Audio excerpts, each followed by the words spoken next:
वालेकुम अस्सलाम व रहमतुल्लाहि ताला। वज़ीर-ए-आज़म में आपकी सरपरस्ती में जुलूस गौसिया का एहतमाम है, इस सिलसिले में आपका क्या पैगाम है?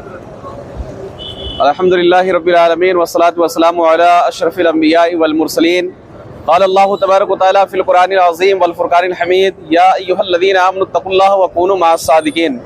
सदक़ल्लाहु मौलाना अज़ीम सल्लल्लाहु अला मुहम्मद सल्लल्लाहु तआला अलैहि व आलिहि वसल्लम। अल्हम्दुलिल्लाह सुम्मा अल्हम्दुलिल्लाह।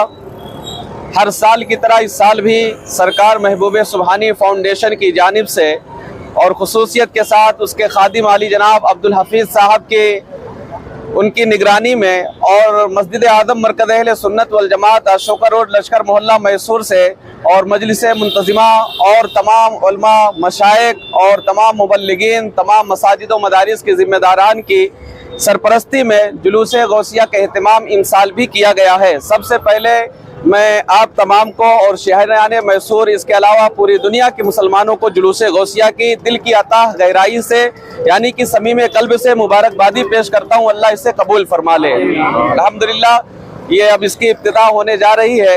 बारिश का मौसम है लेकिन हम समझते हैं कि ये फैज़ान गौसिया बरस रहा है और अल्हम्दुलिल्लाह सुम्मा अल्हम्दुलिल्लाह जो शहर के तयशुदा रास्ते हैं कौमी शाहरा है, हर साल की तरह इस साल भी ये नूरानी काफिला जुलूस की शक्ल में सरकार गौसे आज़म रज़ी अल्लाह तआला की मोहब्बत में उनके आशिकीन और उनके गुलाम निकलेंगे और तयशुदा रास्ते से होता हुआ अल्हम्दुलिल्लाह मस्जिद आज़म मरकज़ अहले सुन्नत पे असर से कब्ल पे आके दुआ पे ये इख्तिताम होगा। यहाँ से जुलूस निकल कर पहले कदीम कब्रिस्तान पहुँचेगा। वहाँ पे तमाम मरहूमीन के लिए, उम्मत मुस्लिमा के लिए, पूरी दुनिया के मुसलमानों की हिफाजत व सियानत के लिए सरकार गौसे आज़म रज़ी अल्लाह के सदके दुफ़ैल दुआ की जाएगी।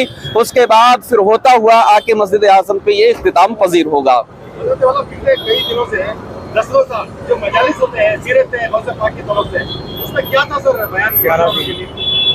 अल्हम्दुलिल्लाह सुम्मा अल्हम्दुलिल्लाह सरकार महबूब सुबहानी फाउंडेशन के ज़ेर एहतिमाम चाहे वो सरकार दो आलम सल्लल्लाहु तआला अलैहि वसल्लम के मिलाद शरीफ का मौका हो तो 12 दिन, 11वीं शरीफ का मौका हो तो 11 दिन और छठी शरीफ का मौका हो तो 6 दिन और मुहर्रम यानी आशूरा तक 10 रोज तक यह सिलसिला तमाम मसाजिद अहले सुन्नत और तमाम मदारिस में चलता है। और ये सारी जिम्मेदारी हमारे आली जनाब अब्दुल हफीज़ साहब खुद उसकी शीरीनी का इंतज़ाम और उलमा की खिदमत का इंतजाम करते हैं। अब रही बात यह कि इसमें तमाम लोगों को पैगाम दिया जाता है, चाहे मुहर्रम का मौका हो या 11वीं शरीफ का हो, 12वीं शरीफ का हो, छठी शरीफ का मौका हो, जिस बुजुर्गान दीन की तरफ या औलिया अल्लाह की तरफ या सहाबा की तरफ या रसूलुल्लाह सल्लल्लाहु अलैहि वसल्लम की तरफ या ताबई की तरफ जो प्रोग्राम मंसूब है, अल्हम्दुलिल्लाह इसी तरीके से पीरान पीर रोशन ज़मीर शेख अबू मोहम्मद अब्दुल कादिर जिलानी बगदादी रज़ी अल्लाह तआला की तरफ मंसूब होते हुए 11 रोज़ा तमाम मसाजिद अहले सुन्नत जो शहर मैसूर की हैं और अतराफ व अकनाफ में भी अल्हम्दुलिल्लाह ये बयान दिया जाता है और उनकी सीरत तैयबा को बताया जाता है, लोगों को समझाया जाता है कि उन बुजुर्गान दीन की सीरत तैयबा क्या थी, उनके कारहाय नुमाया क्या थे और उससे हमें क्या इस्तिफादा करना चाहिए। अल्हम्दुलिल्लाह मस्जिद आज़म मरकज़ अहले सुन्नत में भी इसका एहतमाम हुआ है और शीरीनी वगैरह हो या उलमा की खिदमत हो, ये सारे हमारे अब्दुल हफीज़ साहब खुद अपनी जानिब से यानी अपनी फाउंडेशन की जानिब से करते हैं। जी हर वक्त हमें मुस्तैद करने के लेकर बहुत सी कोशिशें होती हैं और आप समझ के हम कैसे सफर करें? जी ये तो दौरे हाजिर का बहुत बड़ा और पेचीदा सवाल हो गया है कि आए दिन कोई न कोई उठकर सरकार दो आलम सल्लल्लाहु तआला अलैहि वसल्लम की शान में गुस्ताखी कर देता है। रही बात यह कि हम लोग अक़लियत में हैं, अक्सरियत में नहीं है। सरकार दो आलम सल्लल्लाहु तआला अलैहि वसल्लम को कोई ये नया तरीके से नहीं, जब आप मक्कतुल मुकर्रमा में थे तो आपको जादूगर, साहिर, मजनून के अल्फाज से लोग याद किया करते थे, लेकिन वहाँ पे हमारी तादाद कम थी तो सरकार ने हिकमत अमली के तहत उस पर सब्र से काम लिया।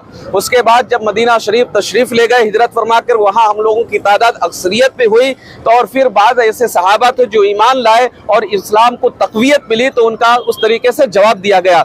लेकिन अब सही है आपका ये सवाल है कि कहाँ तक हम सब्र और ज़ाब्ता करें, हर एक चीज़ की एक सीमा और हद होती है। अब हम कर भी क्या सकते हैं? आज हालात देख रहे हैं मुल्क के हर तरफ कहीं ना कहीं मामले होते हैं, कोई सरकार की शान में गुस्ताखी कर रहा है, कोई आपस में वो हो रहा है। मैं तो समझता हूँ कि मुसलमान खुद मुत्तहिद नहीं है, یہ حقیقت ہے آج کی کہ ایک مسلمان دوسرے مسلمان سے کہاں متحد ہے؟ اگر ایک مسلمان دوسرے مسلمان کی مدد کرے، اس کی استعانت کرے، اس کی پریشانی پہ شانہ سے شانہ ملائے، تو شاید کہ ہماری یہ اکثریت اور یہ محبت کی طاقت ایک مضبوط ہو، تاکہ سارے لوگ بیٹھ کے جو ہندوستان کا قانون ہے، آئین ہے، کانسٹیٹیوشن آف انڈیا ہمیں اجازت دیتا، ہمارا یہ رائٹس ہے کہ ہم جا کر قانونی طور پہ کارروائی کریں۔ میں پیغام یہی دوں گا کہ آپ سے جہاں تک ہو آپ صبر اور ضابطے سے کام لیں۔ پیغمبر صلی اللہ تعالی علیہ وسلم کی شان میں گستاخی کرتے ہیں، ان کی ناموس کے بارے میں بات کرتے ہیں، ہماری جان سے بھی بڑھ کر، ہمارے مال سے بھی بڑھ کر سرکار کی محبت ہے، لیکن حالات حاضرہ کے پیش نظر ہم اپنی قوم کو یہ قطعی نہیں کہیں گے کہ آپ جا کر قانون کے خلاف کام کریں یا جا کر کچھ ایسا قدم اٹھائیں جس سے آپ کا اور آپ کے فیملی کا مستقبل خراب ہو۔ صبر سے کام لیں، ضبط سے کام لیں۔ رسول اللہ کی محبت یہ بھی کہ سرکار نے کبھی نماز ترک نہیں کی۔ آج مسلمان ہم میں سے کتنے ہیں جو نماز کو چھوڑتے ہیں؟ رسول کی محبت کا دعویٰ ہم لوگ کرتے ہیں، تو یہ بھی ساری چیزوں کو کرنا چاہیے، اور جو بھی قدم اٹھائیں قانون کے تحت زیر اہتمام، یعنی آئین جو ہمیں جس چیز کی اجازت دیا ہے اس کے تحت ہمیں کام کرنا چاہیے۔ ہمیں اپنے سنویدھان پہ، اپنے قانون پہ، اپنی کورٹ پہ، کچہریوں پہ بڑا بھروسہ ہے، اعتماد ہے کہ ضرور ایک نہ ایک دن اس کا انصاف ہوگا۔ آواز بلند کرنا یہ ہم سب کی ذمہ داری ہے، اور ناموس رسالت کے لیے اپنی آواز کو بلند بھی کرنا چاہیے۔